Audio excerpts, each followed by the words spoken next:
7:45. Let's call the meeting to order. We begin with citizen comments.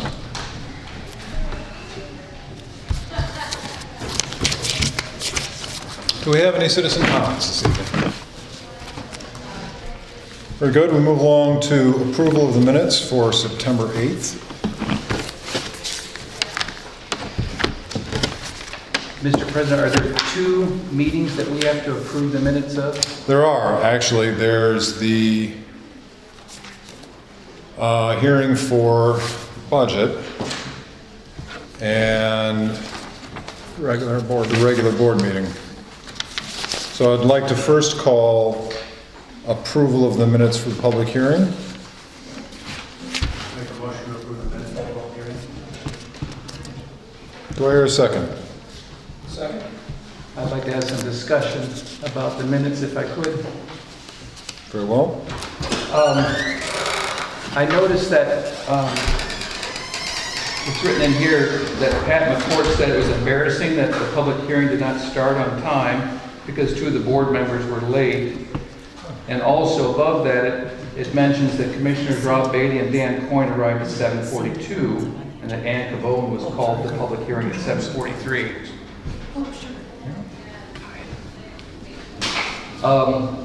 I'm just not aware of us doing that before, calling out board members that are late and putting that into the minutes. I would like you to scratch Commissioner Rob Beatty and Dan Coyne arriving at 7:42 and just simply say there was a quorum at 7:43. Also, I'd like you to scratch the Pat McCourt sentence, if you would, please. There were many things that were said by different commissioners during that conversation. I think that it's not fair that just one commissioner's comments are mentioned versus the others. I'd rather have none of those comments on our minutes.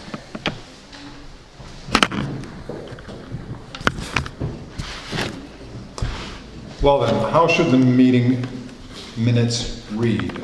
Like I said, if you could scratch Commissioners Rob Beatty and Dan Coyne arrived at 7:42 and leave it, the rest of that paragraph as it is, and scratch the Pat McCourt sentence, please. Why would you not put in when you arrived? You know, I've never seen that in any of our minutes the 3 years I've been here. Were you so late? It's unusual. Were you late? You know, Patrick, We had a public hearing. I'm very open to putting this kind of protocol on our agenda maybe next month if you want to talk about it, but this is very unusual and I just want it to be scratched. That's all. What do you do? Rita, do you understand the revision suggested? I do. Okay. Do I have, it sounds like we have a revision to the, to approving the minutes. Do I have a second for the revision? Oh, so that's a motion based? I'm taking it as a motion. Okay. Who made the motion? I heard Dan making the motion. I'd second it. Very well. All in favor? Aye. No. Aye.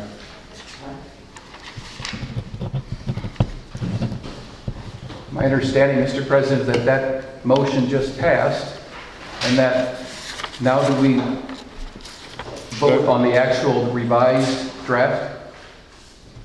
Yes, thank you. I move that we accept the revised draft of the public meeting.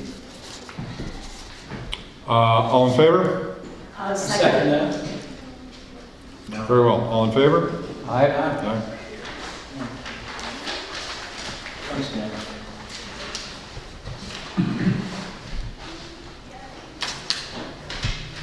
Very well. We move on to the regular board meeting minutes.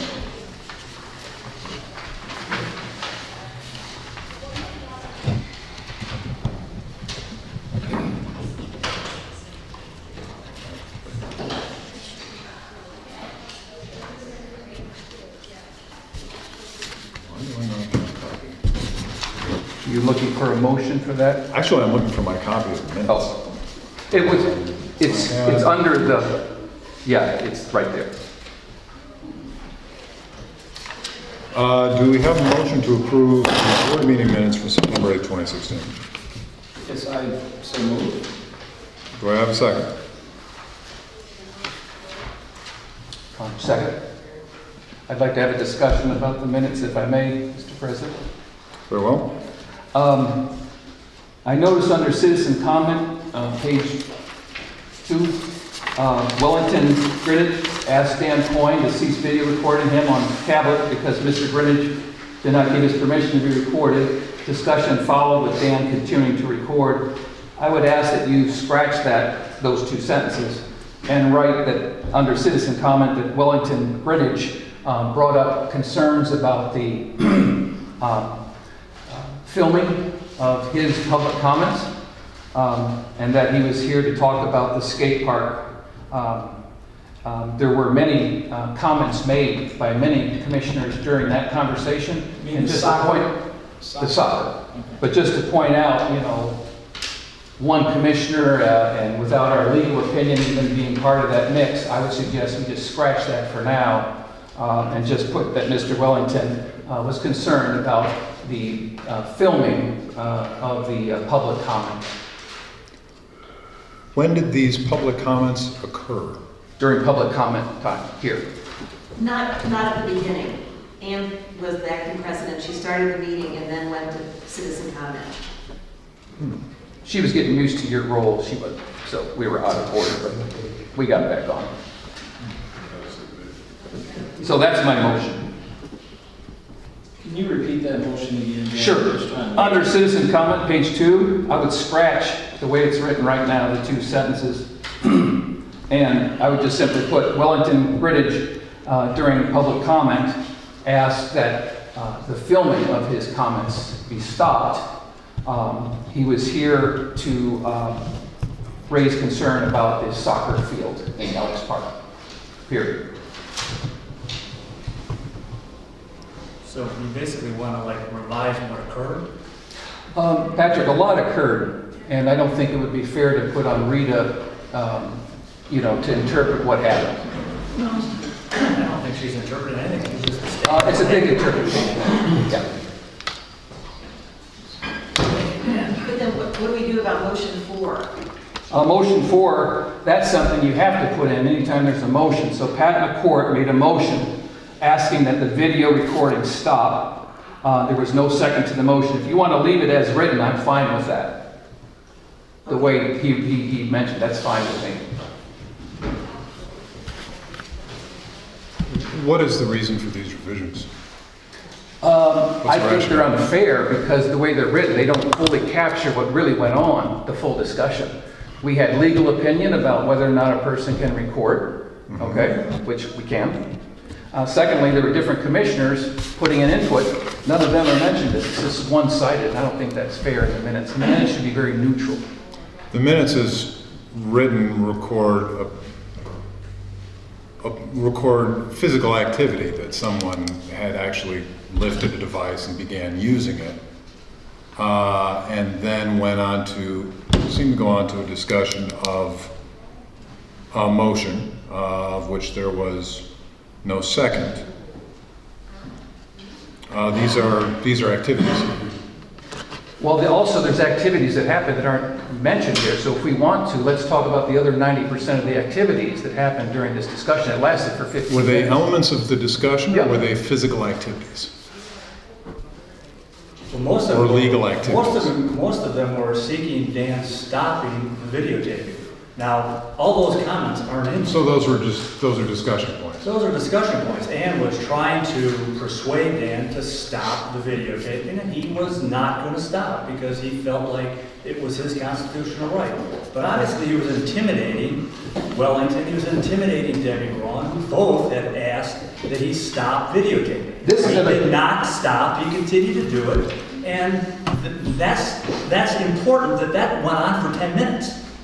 So here, there's just several comments just indicating what occurred in a general sense. It's not supposed to be neutral, it's supposed to exhibit what occurred. It didn't even touch the entire occurrence of what happened. Gentlemen, it seems to me we have a description of activities occurring halfway through the meeting last month. People are identified. That's about it. It also seems to me that best practice would have us entertaining citizen comments at the end of the meeting and at the beginning of the meeting, as we've previously specified. So we do have a request to revise the meeting minutes. Do we have a second?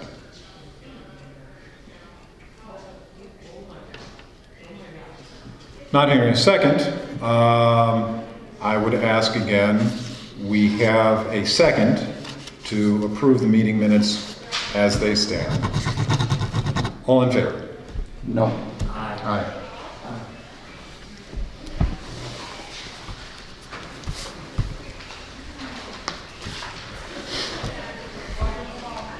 We move on to approval of bills. Would you be so kind as to describe Sure. those? Thank you. I'll go down some of the unusuals. Adobe Systems is an annual fee for marketing software we use to produce flyers. As we go down, Bumper to Bumper was a battery and jumper cables for one of the vehicles. Chicago Tribune Media Group was a legal notice for the budget hearing. Katie Colhane refund. Dengio's was lunch when we were here with the auditors all day on September 19th. As we moved out, House of Rental, Moon Bounce for Bike the Ridge, which you'll hear about later. Inventables were art supplies for our STEAM workshop, half-day Wednesdays. McAfee, antivirus program for Anna's computer. Manoni and McCogney is Diamond Dirt. We added to the bases at both Baseball Diamonds, Elks, and Cayman West, or Cayman East, I'm sorry. Pinnell Andrews Construction, removal of the timbers and edging and sodding over here at the basketball court, which we got done. Refund for Mamada Redding. A reimbursement to me to pay the Moon Bounce operator. I had to pay him in cash because he's not an employee. So that was for Bike the Ridge. And then that's basically it of the unusuals.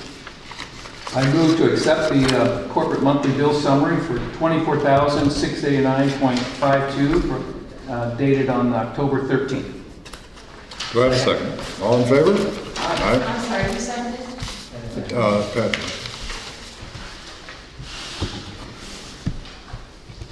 Very good. Approval of petty cash expenditures. It's a doozy. It's a big one. We wrote one check to Lyons Fruit Farm. We bought a bunch of fruit for Bike the Ridge for the volunteers who were here. Bushel of apples, basically. So that's it. I move to accept the petty cash monthly bill summary October 12, the amount of $40. All in favor? We have Sandra Burns here. Do you want to skip and go to her and to the comparable equitable?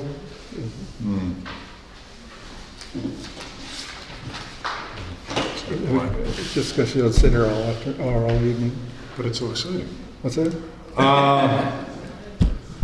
We have old business in the form of our continuing point on comparable equitable employee health benefits.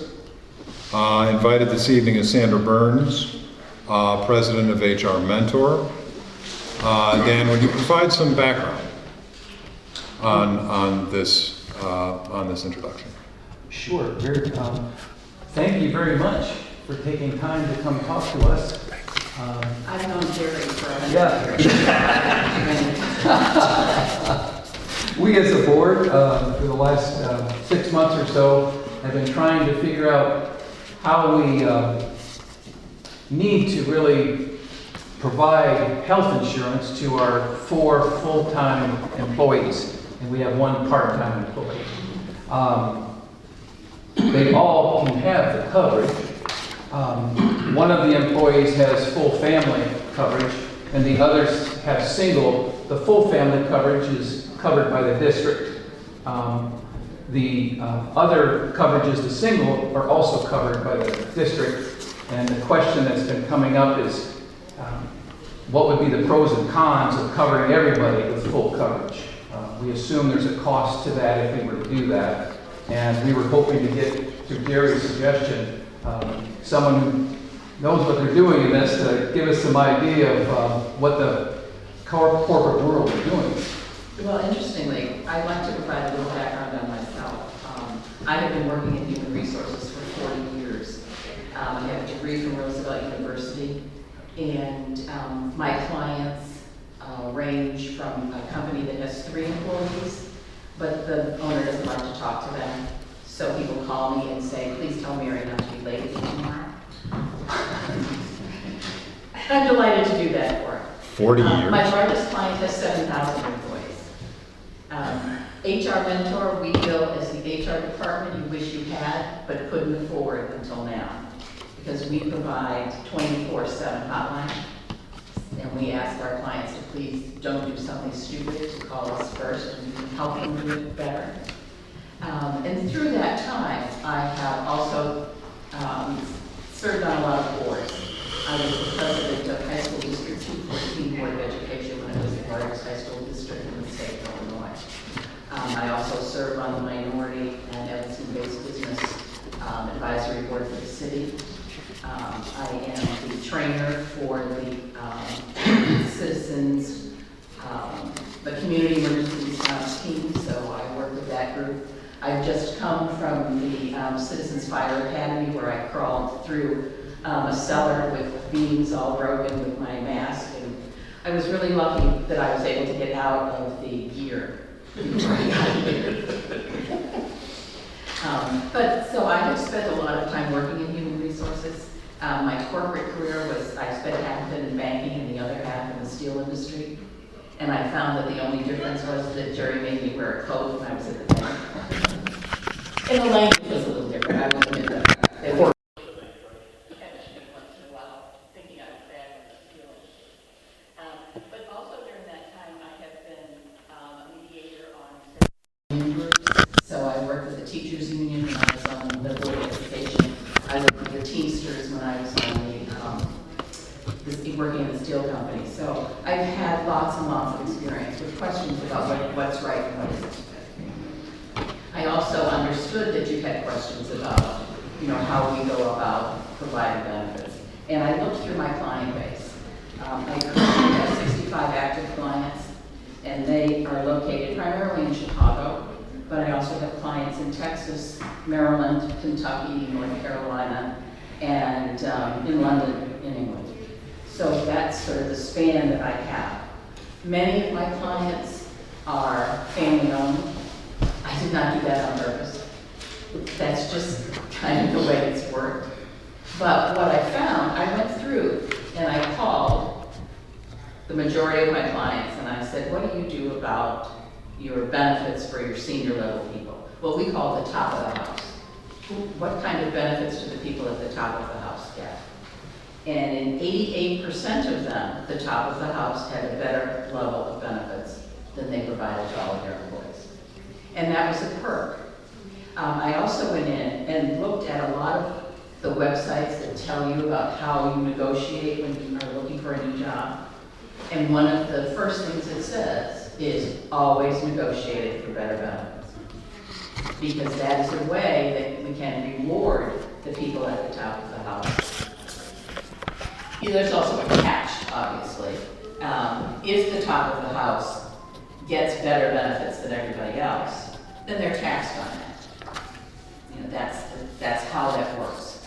But with 88% of my clients saying that's the way we do it, and I have for-profit and not-for-profit clients. Now, some of my not-for-profit clients really wish they were for-profit clients. They're moving that way. They're going to get there. Because we work with a lot of startups too. Ah. So as I look through that, it is so typical that the top of the house has a better level of benefit, because that's the way to award for all of the additional time and the additional energy, and also that level of responsibility that we put on the top of the house. So in looking at the plan that you described, sounds right to me. I would certainly. Are you referring to our current plan? And by plan, are you referring to our current insurance plan? What I'm talking about is the insurance available for people. So The health insurance available for employees. Health insurance available for people. Your top of the house gets family coverage, and the other full-time employees get individual coverage. But they can purchase, am I correct in that? Oh, They absolutely. can purchase Yeah. family coverage if they Yeah. like. Yeah. That's more generous than a lot of my clients do. They're looking at having their employees pay anywhere from 50 to 80% of whatever coverage they choose. So most of my clients don't have, if you want coverage just for yourself, we'll pay for the whole thing. I'm a So- little confused. My impression being that our current employees have access to family insurance as an option, Right. Yes. which is a you're little forward- different than having it available and simply not paying for it. Do you understand? Yes. So okay. They have individual coverage. Evan, right. Yeah, they have individual coverage, and that's paid for by the organization, is that correct? And they have the ability to purchase family coverage if they would like. Correct. That's correct, yeah. That's for the 4 full-timers. Yeah, and then the top of the house has a slightly better benefit plan, in that you have full family coverage paid for by the organization. So that's kind of the standard. And it sounds like from what you described, with your 55 clients, many of them, or some of them at least, are government agencies like us. They're not just private. Right. I do have several not-for-profits, I have some associations. And your understanding is that the public government agencies do what you just described as well, that same proportion. Oh, absolutely. Yeah. Yes. Thank you. I continue to express my learning curve. As an employee myself, I'm accustomed to paying a portion of the insurance and seeing my employer pay the rest. That portion, as far as I can tell, appeared to be something very close to 50-50. Is that standard? Well, Or has that been your experience, or do you see it varying? it varies. I see. It really varies. You know, one of the things people ask me about is vacation. Shouldn't vacation all be the same? And I say, there's no law that says you have to have vacation. There's a law that says you have to have insurance. There's no law that says you have to have vacation. You can make up any kind of crazy plan you want, as long as you're consistent in the way that you manage it. And you're referring to a benefits plan, not the insurance plan per se? I ask that because, again, my example was regarding what I paid versus what my employer paid for health insurance. For health insurance, yes. And my focus here has primarily been on health insurance and understanding what's been available to the employees. So at this point, you're saying employers vary wildly on what level of expense they're willing to take on as opposed to their employees in making out that insurance plan. Yes. The availability of the insurance and that is paid for is different. But again, when we look at the top of the house, that's the place that gets fully paid for medical insurance. Okay. It's very common now. Brian, to clarify, currently, out of your paycheck, do you pay anything towards your health insurance? No. Thank you. And at this point, having access to our employees, what's the general ratio? What are we paying versus what they're paying into their health insurance? I'm sorry, I missed that. Again, what are we paying into their health insurance versus what our employees are paying into their health insurance? Ridgeville pays 100% of the individual and 100% of my family. For you, for me, for the other three who have health insurance, they pay 100% of their individual health. They pay 100%. Ridgeville pays 100% of the individual policy. The I see. individual. The question is, do any of them buy family coverage? No. But the And what's district been under covers all the discussion single. has been to extend family coverage Right. to everybody. So it's consistent though with having 100% coverage. Right. I mean, he just gets family because he's top of the heap, I hear that. He negotiated it along. Right. If I could just, pause to just kind of add a little more to the intro, how we got to having Sandra here. I've a number of times suggested I think the district would benefit from having a resource like her to call upon from time to time when we have HR type, benefit type issues, just like, I'm here to do accounting stuff, we have the auditors to help us with the accounting, we've got Charlie for the legal. I've just always felt from time to time it would be very beneficial somebody to know for someone HR. like Sandy. Second, we had gotten into this discussion with benefits into other alternatives and things that we didn't know enough about. For example, there was discussion of offering health savings accounts and whatnot. And it made me question, is that even an option with a government entity? We don't know among ourselves that answer, but I figured Sandy would know that type of stuff for us. Third, we got into a discussion of trying to compare health programs from different providers, Right. and got going down the discussion path of going to a broker. And the problem is the broker is going to want to pitch us whatever companies they're affiliated with, and a more independent, neutral pair of eyes on that would be someone like Sandy. So aside from just the specific question you tracked on tonight, I wanted to just make sure we had the comprehensive background laid out, just to, I think, all the benefits there. Sandy in the room here. Well, one of the things certainly, while I may not know everything, I do believe that I know who I can call, because I made many contacts over the years, and so, I have a number. If you need, health insurance, yeah, I've got a broker that I've worked with for 20 years, and I know that he will do the best that he can for the individuals. And he does specialize in small companies. And, there's an accountant that I use, and there's a lawyer that I use, when there's a question. Because one thing I do like to be very clear about, I am not an attorney. I know a lot about HR law, but I'm not an attorney. So when it gets to the point where you need an attorney, I'm going to be the first one to say, I'm going to find, you need to talk to your attorney about it, or if you don't have an attorney, then you have to find one. Unfortunately, we do, we're far right, and as far as you know, Charles, there's no law saying a park district like us has to have the same health coverage for our employees that are full-time.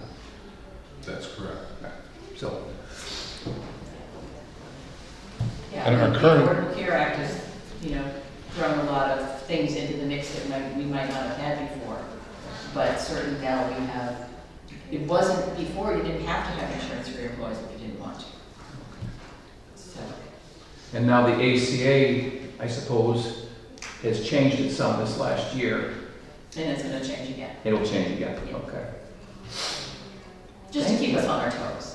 And you do have clients who said as low as 3 employees, so you are open to working with small Oh, groups. absolutely. They're the most fun. You never know what they're going to come up with. Thank you. And she's based in Evanston, so it's nice and I admire your sense of professional humor and perspective. May I someday develop same? That's quite an asset. It's, I have discovered that there are so many things that we could all giggle about. Some things that we just have to take a deep breath and go from there. But, after 40 years, I figure I get a chance to, because I like to be funny. And when I do training, it's always better if I have an anecdote, because then people remember what I said. John Cleese did a wonderful series of training programs. There were a whole, I used to take a bunch of them. And they were funny, and people remembered them because they were funny. Those would be worth renting just for the John Cleese, if not for fine They would. advice. He actually had an office in, right near the airport. They had an office of women who managed all of these training programs. I don't remember exactly why it all fell through, but they were awesome. Do we have further questions for Sandy? Thank you very much for coming. Sandy, thank I'm you. delighted to have seen all of you, and, Jerry has my phone number. Cool. Brian does it too. Thank you, Sam. And I love coming here because I used to be a dancer, and just walking on this floor is so awesome. And I have to thank Brian because I run the radios for Bike the Ridge. So I get to sit in here and talk on the radio, which I like to do. Thank you. You do have a copy of our fall catalog for classes, yes? I don't know that I do. We'll get you one. Yeah, but I can't dance anymore. Now we can. We can work that out. Do you right here? Patrick? You said I have Sam.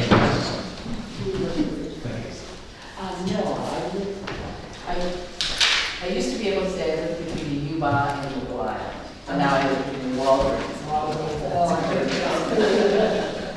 Gentlemen, thank you. I failed to ask if we might move that agenda item. I do apologize. Thank you for entertaining me. Best way out. That way there's. Actually, you're- You park back I here? did park there. Yeah. The smells are better that way. Oh, thank you, Dan.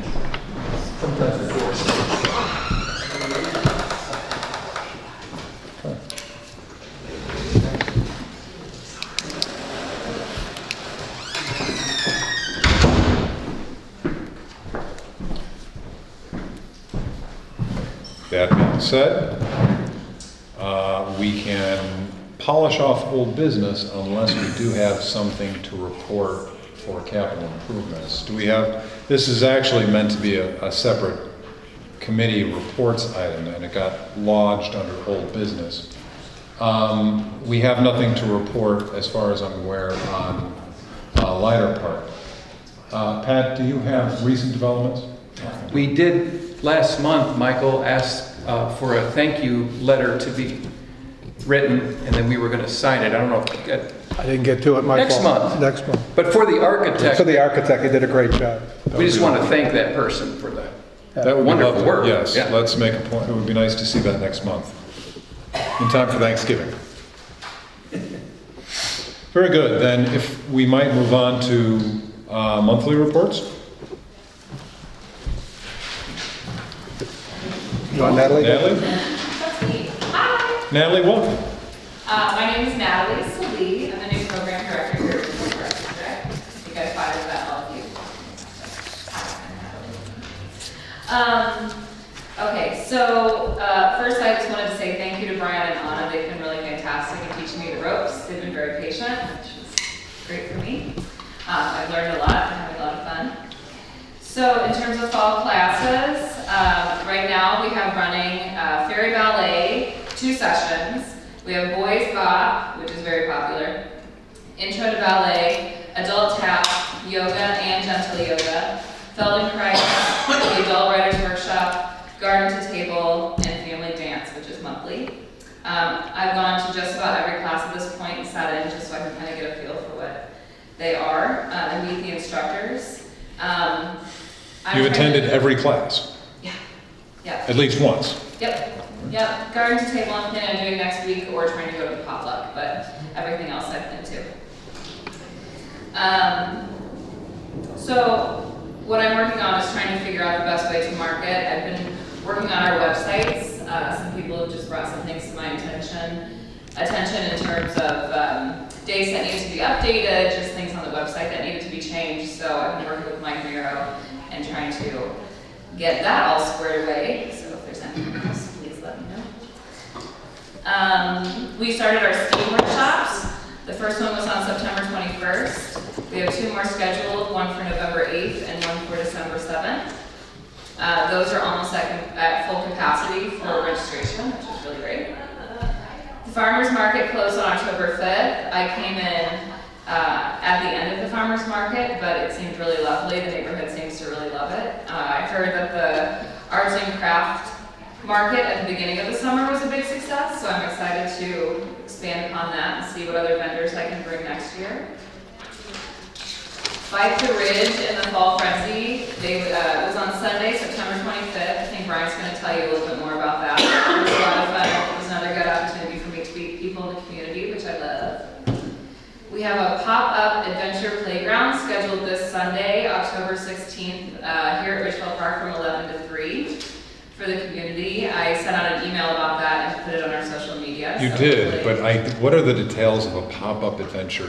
So, from what I understand, we've done it before, but a woman, her name is Yulia, she comes and she brings just like a ton of cardboard and boxes and piping and recycled items, and kids from the neighborhood come out and essentially build forts in the park, which is like the coolest thing ever. Creative play It's creative play. with cardboard, and she gets hundreds of kids to come to the park. The first one was very successful, Yeah. right? The first one was very successful. Yeah, yes, and I wasn't here for it, but I heard, I've seen pictures. I think she did something like that for Streets Alive. Yes, she did. In September, Yeah. which was which is crazy. It's Yeah. crawling with kids. Yep. Yeah. They love building forts. Okay. Yeah. So I'm excited. I'm going to be here on Sunday, so I'm really excited to see what this pop-up venture is all about. Is there a low-end limit on the, kids? Would somebody that's 2 years old be interested in it, do you think? Or is that? Oh, yeah, babies even. Yeah. Oh, real honest. Even teenagers. I mean, it's just a hoop for the whole community. Really? Yeah. They build forts, they build tunnels, they do all sorts of things. So moms and dads stay with their younger ones. There's no cost or anything like No. that? No. No, and she brings, I guess, a lot of supplies, Yeah. but then she also encourages families to bring whatever they have at their home that they'd like to play with too, so, But preferably non-commercial toys. right, Kind of yes. Recycled toys. Recyclable Yeah. items is what she says. Yeah. Let's see, the foundation has a fundraiser, it's gonna be on November 6th, called Tavern Tales. I also sent out a email about that, I'm gonna help them in whatever way I can. Scott Whitehair, the storyteller, focuses mainly on audience involvement and contemporary tales. So, and lives here in Chicago, so it should be quite a hoot. Yeah, I'm very excited for that too. And then finally, I'm working currently on the spring summer brochure. I'm getting pictures, setting dates and confirming classes. I've got the deadlines all set with Sarin, who helps design the brochure, so working hard on that. Have you connected with Sandra Madison in Garden Table? Sandra from Yeah. Garden Table? No, I've talked to Gabby. Okay, Sandra takes most of the pictures. Oh, great, that's good to know. And I've got a few too. Okay, Question? yes, Where is District 69? Is that Skokie? it's Skokie. I had someone call and ask about that. Yeah, I just wasn't sure where it was. Yeah, it's Skokie. You like it so far? I love it. I really do. I'm having a lot of fun. Okay, great. I'm starting to settle in and figure out who's who and what's what. It's great. Thank you. My pleasure. Welcome. Thank you for having me. We move along to Jerry Gibbs. Okay.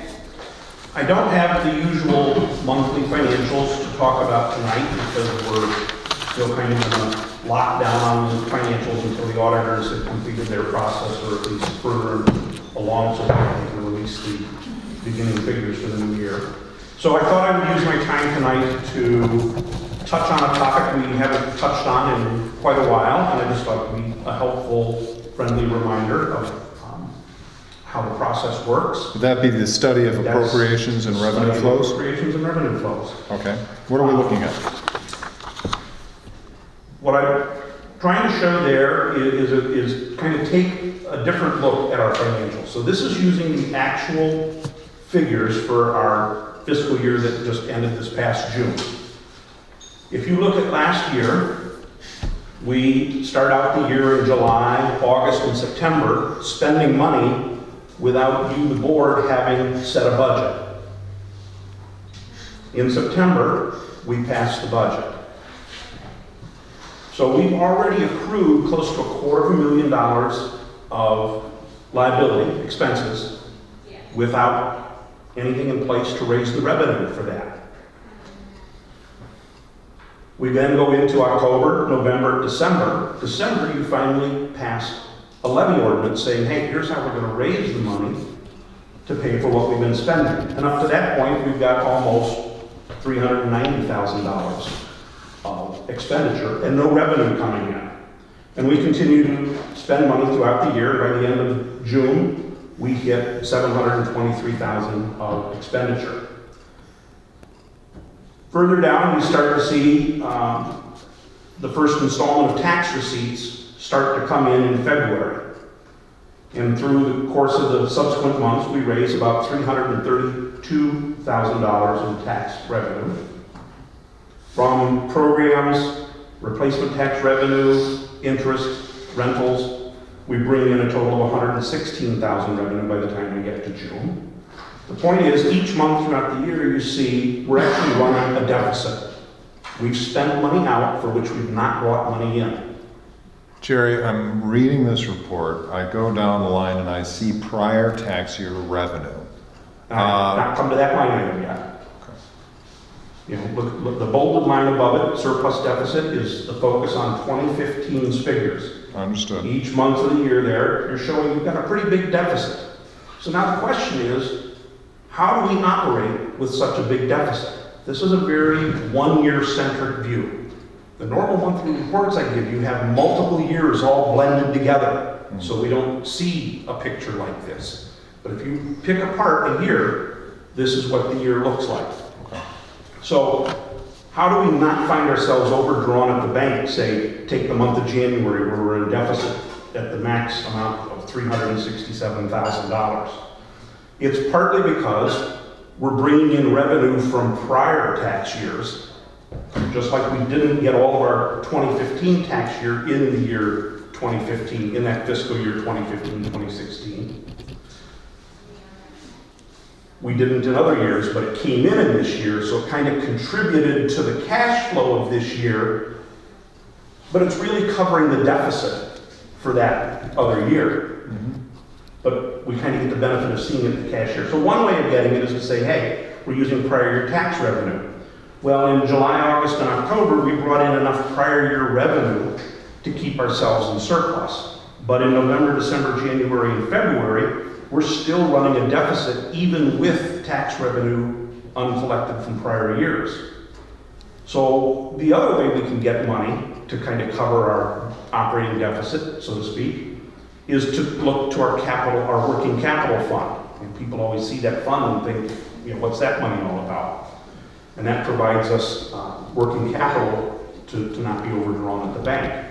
Well, we don't have enough there to fully draw on it through the year. So kind of one way to look at it is to go to prior tax year revenue, the other is to look at working capital. If you look at just the working capital, we're in deficit from September through February, and again in May and June. So it's not enough money to really get us through a whole operating year. So we actually do kind of a blend of the two.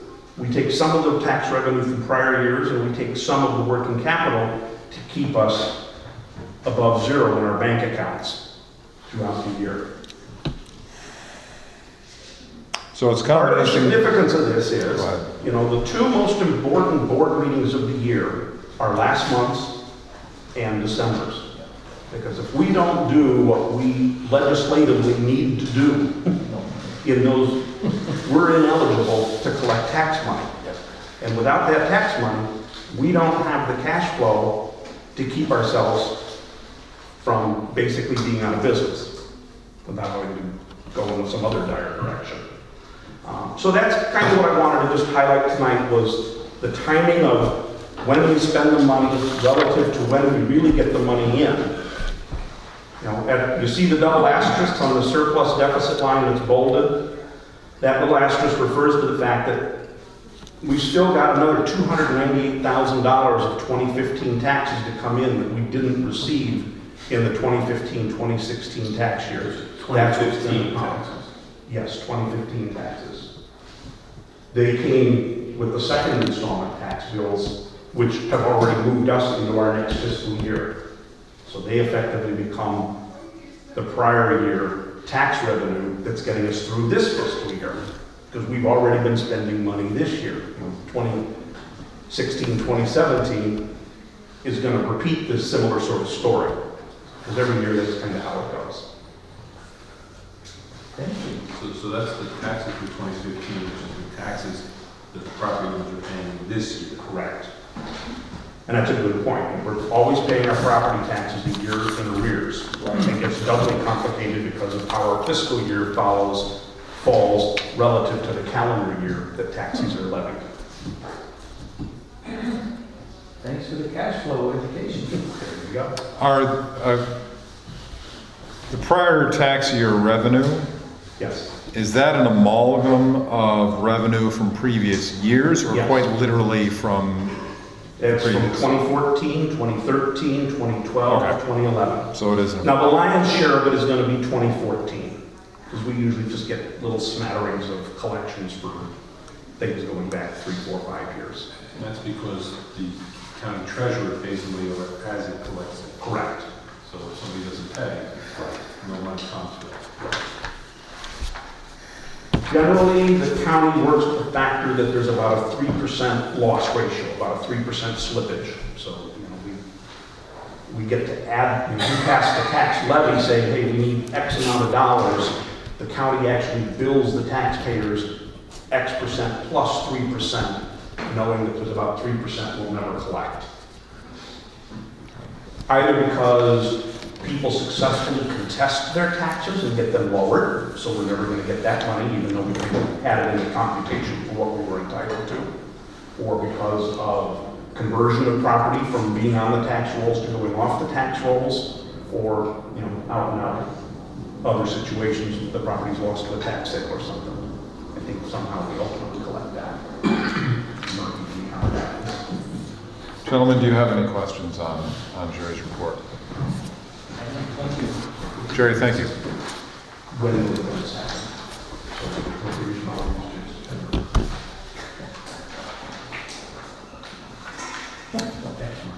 Shall we move along to Brian's report? Sure. Brian? Okay.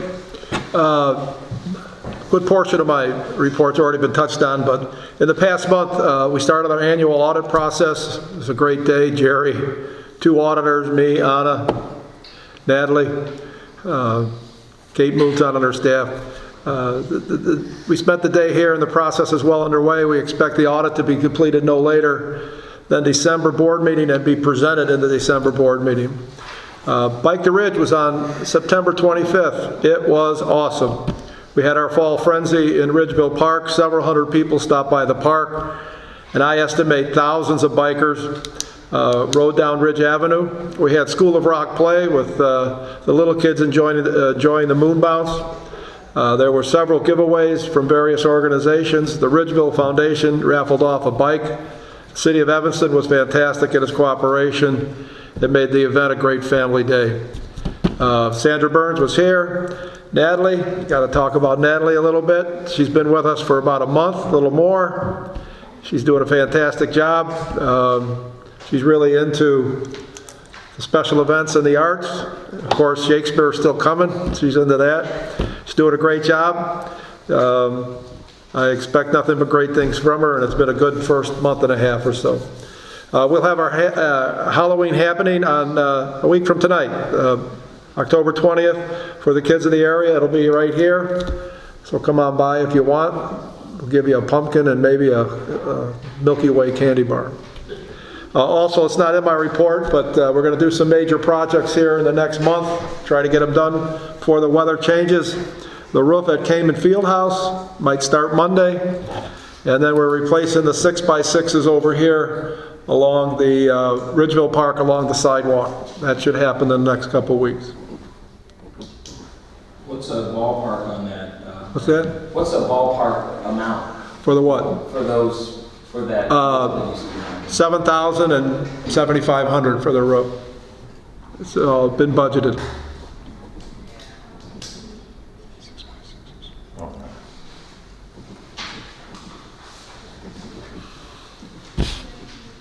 And that's it. Notice the soccer patch has been removed. Yeah, the soccer patch is down. We took it down on Monday, and we have to seed. We aerated the park, and the area of the soccer patch was worn.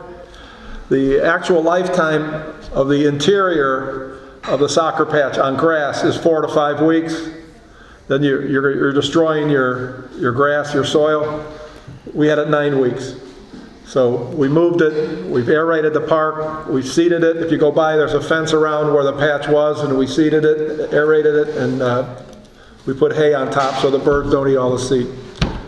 We have to do it now because we only have 2 or 3 weeks of enough sun to get the grass to take root. So it was a great thing, and we look forward. I spoke to Neil, and we're going to do it again next spring as long as he's around. So. That was my next question. Yeah. It was like, is it coming back? That was a great idea. I heard nothing but positive feedback from community members, except one last month. Right. But is overall 99.9% of Right. the community that are aware of it are tickled pink Yeah. that kids could come out and play.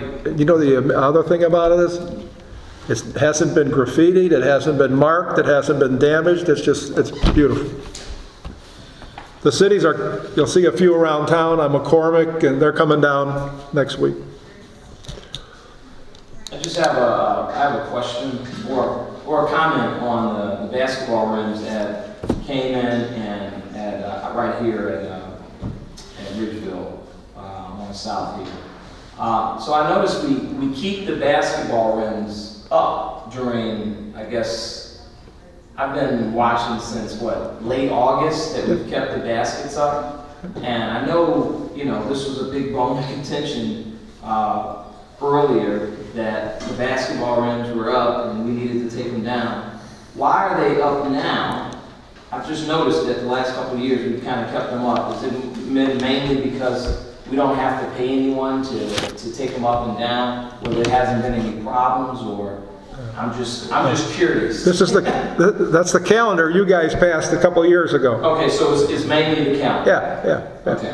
So just leave Soon, when them up. school's out, we take them down at 8. Yeah. And when school goes back in, basically, September 1st, they're up. And then we'll take them down now as soon as we start getting snow, because, But there hasn't been any problems. no. So weekend problems or people playing No. late at night, even with the weather good or bad or Nope. in between? Not a problem. Weather's been great. Okay. Good.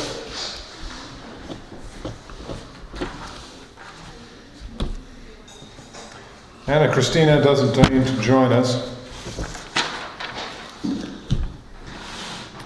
I'd like to move along to new business. Can I have a brief moment to report? Go May I ahead, make a report, please? please. Last month, Wellington Greenwich, is that how to say his name? Wellington. He was, Wellington. He was here, and he had an issue with the recording, and there was some discussion about that. And I was asked whether there was any law prohibiting the recording that was going on. Mr. Greenwich suggested there was. At the time, I wasn't aware of anything. I indicated that. I was asked to look into it. I did, and I saw nothing to support what he thought the law was. So it was a public meeting, and because it was a public meeting, which would be recorded either by hand notes or in some other way, there's nothing wrong with recording that I could find in the law. Brian, do we have an audio recording of last month's meeting? Yes, we do. Okay. Do we have digital audio recordings of previous month's meetings? Yes. Okay. So we in fact double recorded last month. Oh, I'm sorry. No, we only have digital last week. Well, it's digital. This is but It's a digital audio. Yeah, right, I right. mentioned a digital recording. I didn't Right. specify audio or audio visual. Right. Yeah. The city maintains, I think it's their own television channel. We're not the city. That being said, we found a very cost-effective means to monthly capture our board discussions with a recorder. I would like to see those recordings online, preferably within a month, if not 2 months after they've been taken, to demonstrate continued attention to the interests of our constituents, those who couldn't join us that particular evening, who may wish the nuances, all the nuances and dynamics of our meetings. Do you need a motion for that? At this point, we don't make it a policy to put the audio recordings online. We do put the meeting minutes online, but these are, I won't say sparse, I mean, I think having both the meeting minutes and the recordings, especially given the labor required of one and the other, I think the minutes continue to have tremendous value because they identify the high points and the low points, the salient points. of the meeting for those of us who want an economic review. While having the recordings online for those keenly interested in the finer points, all those things that we can't mention for want of economy in the minutes. That, and Brian, as I understand it, it's really as simple as taking one computer file and moving it from one folder to another, yeah? Correct. I talked to our techno whiz, Mr. Miro, and he said, absolutely, we could do it, and we could start it next week. How far back do you want to go? This century. A century. I would say I'm calling arbitrarily for the beginning of 2016. Okay. That is arbitrary, and it shouldn't take more than a few more minutes. Yeah. And just to clarify, that's our public meeting. That's not any No That's executive. public session. No. Yes, Right. that's a public meeting. The executive sessions cannot be posted. Right. May I have a motion in that regard? So moved. Well, may I ask a question? Sure. Are you suggesting an ordinance that these be posted, or are you suggesting that? Policy. Okay. Policy that they're on our website. And you may want to consider how long they should be left on the website at the same time. Very sage advice. Thank you. That's a good point. Not having considered the size of these files, I would again call out an arbitrary number of 3 years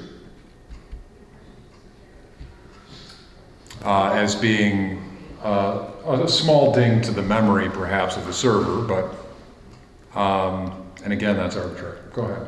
How long does, I'm just curious, does anybody know how long the city's minutes or video recordings are available? It's a good question, Rob. Given that we haven't actually a motion on the table, we may want to consider actually moving and seconding to getting to discussion.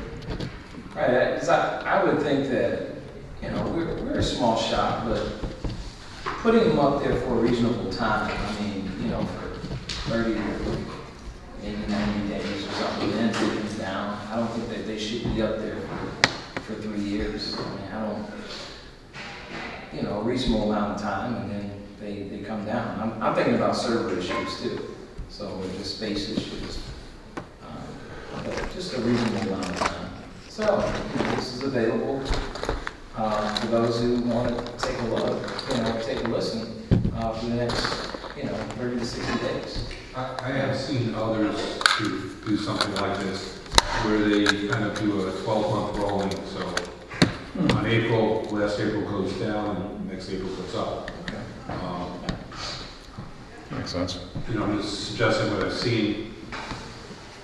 It sounds like if we did that, it would be less work, because someone has to do that, right? To take off the old stuff, or do you set that up with your company?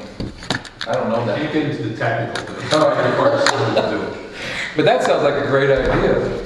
I did ask for a motion, which is ambitious. I moved already. You moved. I don't have a second, but with the second, we could travel in. Well, second for what? What specifically, can you restate? I move that the Park District's policy on digitally recording our public meetings be placed on our website for up to 1 year and then taken off. I think you want to restate that. I think Okay. what you want to do is suggest that each month's recordings be placed on the website until that month of the following year is removed. So moved. Starting with January of 2016? Oh, starting July 1st, were you saying? I said January. January. Oh, Motion. January. Beginning January 16th. Okay. Will this cost us any money? I don't think so. How much time? It'll cost us time. I don't How know. much time? I don't know.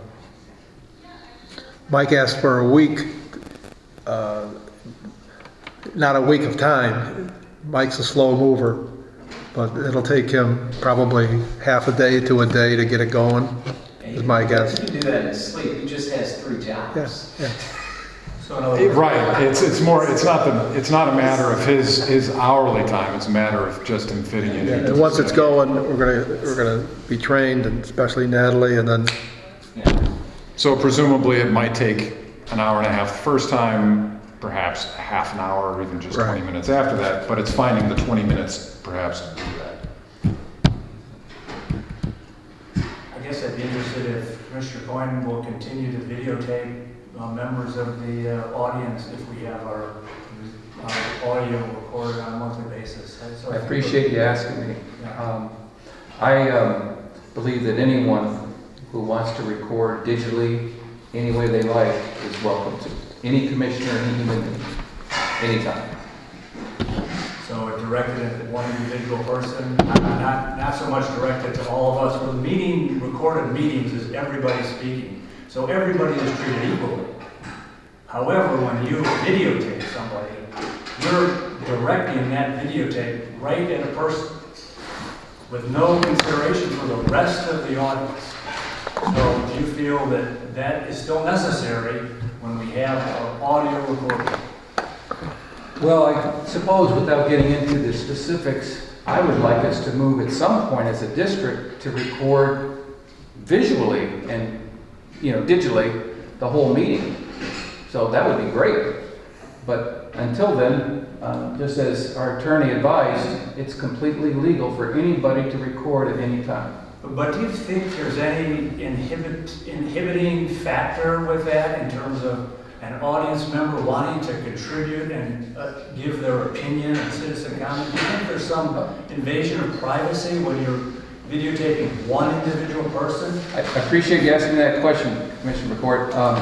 As an educator the last 20 years, some of the advice as a mental health therapist in schools I've given to teachers who ask similar questions. How do I think? How do I imagine my words sounding when I'm talking to the children I work with when I'm upset as the teacher if the parent was standing right next to me? And I ask teachers to think that way. Think about the words that you use and think about the message you're trying to convey as if the parent was standing right there. And what teachers have found, following that advice, it helps them to think about carefully how they speak in a more relational way with the child. I also think that in a public meeting, anywhere in the United States, if someone wants to speak, I think that they will probably speak more carefully in how they choose their words and how they relate if it's recorded. So you're really trying to inhibit their voice, basically? Oh, not at all. I mean, you want them to speak more carefully? Oh, the opposite. Less honestly, maybe?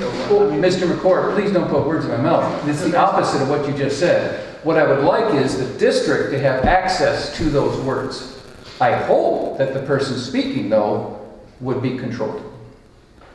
Gentlemen, we do have a motion on the table, and might I add, we have some executive session business to attend to of some importance. We have it seconded. Towards the city's website has video going back to 2009 on it. It looks like maybe that's when they started doing video, because they have minutes going back into the 1990s. But videos only started in 2009. And the other thing is, I believe I have read, because within the last few months, the city's kind of changed how the whole television channel process works that they run. But I believe they provided services to other agencies or committees that want to hire the services. So that might be something you want to explore at some point if you want videography. Thank you. We have a motion on the table. We have made, yes, Chuck? You also, I recall being here several years ago, before I was just subbing for David, and I recall there being, I assume, students videotaping some of the hearings. Oh, sooner than 7 years ago. It was definitely during my tenure. Those students that was a volunteer arrangement that Dan Coyne had arranged. And it was very kind of the students to contribute their time and effort in that regard. I have the tapes. At this point, we're already recording the meetings. And so it seemed a simple matter of ensuring that relatively free and unfettered discussion, albeit taking place in the company of others, as any discussion must, and thus requiring us to ideally behave ourselves, is at least captured in audio. We have the audio. It's a good place to start. Doesn't cost us anything. Brief learning curve, and we can have it on site with practically no effort. We have a motion. We have it seconded. Mr. President, on the discussion though, if you're going to a vote, I'd just like to highlight what I understood Charles suggesting is that there might be volunteers out there as we look at this topic, going forward, that would be willing to do some of this. I think that's what. I'm not suggesting anything, I was just reminding the board of something. It's not for me to suggest. Okay. My opinion is that we're still in the discussion phase. We are. That we have a digital recording. If somebody's interested in what's occurring at our meeting, they can come to the meeting, or they can get a copy of that and listen to it anytime they want, right? Technically. So I don't think we need to spend, we need to spend, employee time putting it online, particularly when commissioners are free to, videotape and put it on YouTube, and, anytime they want to publicize something, they've got the opportunity to do that for their own agenda, and I just think that this doesn't really solve anything, doesn't accomplish anything, and is a waste of the employee's time, basically. We have a motion on the table. We have it seconded. I could call for a vote, or I could at least call the question. That being said, we do make it a practice, or we've tried to make it a practice, if not a policy, to let things sit for a month before voting, as some commissioners had raised concerns that we move too quickly on motions as they're made. Well, we can always table it until we have all of our commissioners here. I'd like to hear what Ann thinks on this. Shall we postpone it to next month? That's fine. Sure. Excellent. Thank you, gentlemen. So I'm not going to start putting them online, No, not until next month. no motions Until- to amend. okay. No, but we will continue the discussion next month, so we Got can it. move that to old business for November. I suppose we could find out how long it takes to do. How long it takes. We could, having moved several thousand computer files in my brief working career, it's some small effort. I have to press 2 or 3 buttons. It did take a little practice to begin with, but I imagine our employees will crest that learning curve in no time. I also understand that sometimes with digital files, it takes time on the computer, but not necessarily the person sitting there waiting for that. It's just, you have to wait for that file to upload. Computer speed has improved tremendously. Yeah. Do we have other new business?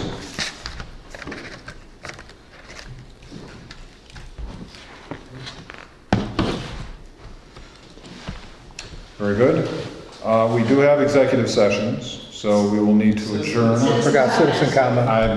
Yes, I'm getting there. I wouldn't leave you hanging like that. We do have citizen comment, though it is not It wasn't on the agenda. on the agenda. We blew it. Very well, citizen comments. Yeah. I would just like to say that you weren't here last time, so I would like to say something about what went on. That, my guy had, President Griffin, I had written to you before about pictures being taken of me at the Custer Street Fair by a commissioner, and I was uncomfortable with.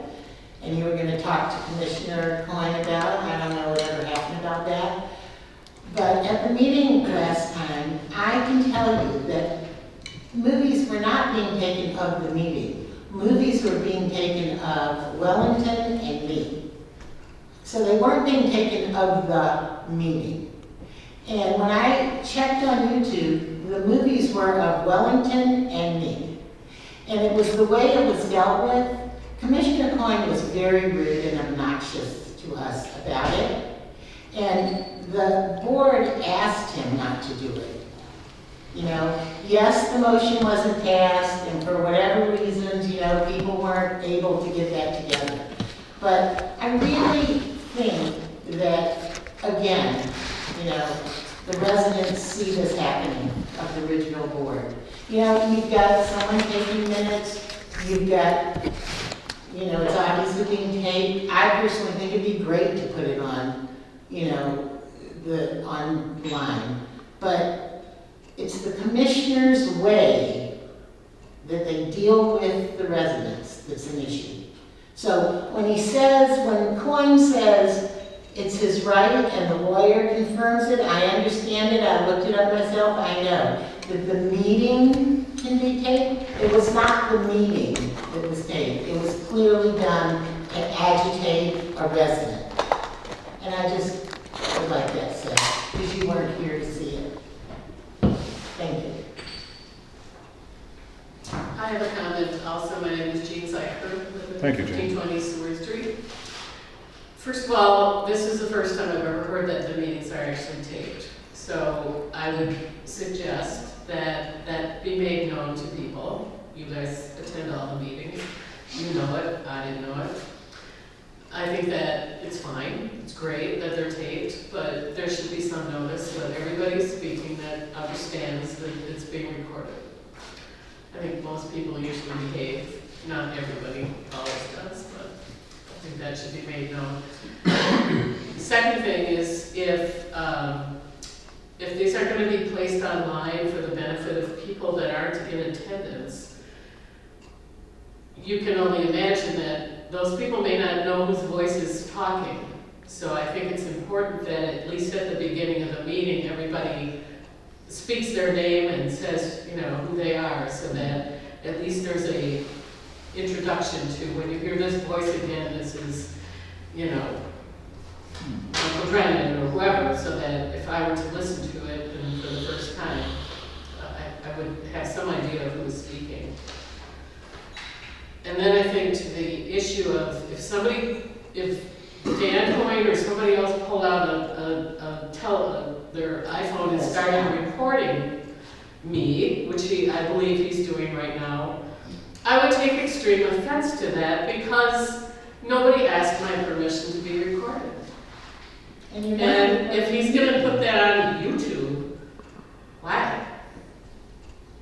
Is that to hurt me? Is that to disparage me? Why is it going on YouTube? What's the point of that? If this is a public meeting and we're going to post the happenings of the meeting on the public website, that's one thing. And if he, whatever, has a legal right to do it, it would probably be the last time that I would ever speak up or maybe even come to the meeting. And is that what you want for the residents to do? Why are you taking this, Dan? Actually, with public comment, we don't have a debate, we just listen. I have a question. I can't have an answer. Yes, President. President Drennan, could you ask him why he's doing this? We are here once a month for maybe 2 or 3 hours, and the rest of the time are available for conversation and feedback. You can contact us through email. You can arrange to make an appointment with Brian. And I may or may not answer. At this point, it's public comment. You are welcome to record us as it is your constitutional right. I can post things on YouTube. This is kind of And silly. I just think, you know, It's silly. you're bringing this board down to a level that is like below the floor. I mean. This is not, are we discussing policy? Are we discussing policy? A citizen wants to Are we comment, discussing and he pulls out the tablet. policy? She's commenting.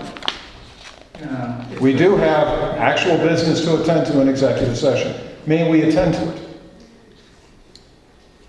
I mean, it's just obnoxious and rude and, you know. Gene, I apologize, I didn't mean to interrupt. Are you finished? Very well then. Do we have a motion to adjourn regular session? So moved. Second? All in favor? Aye.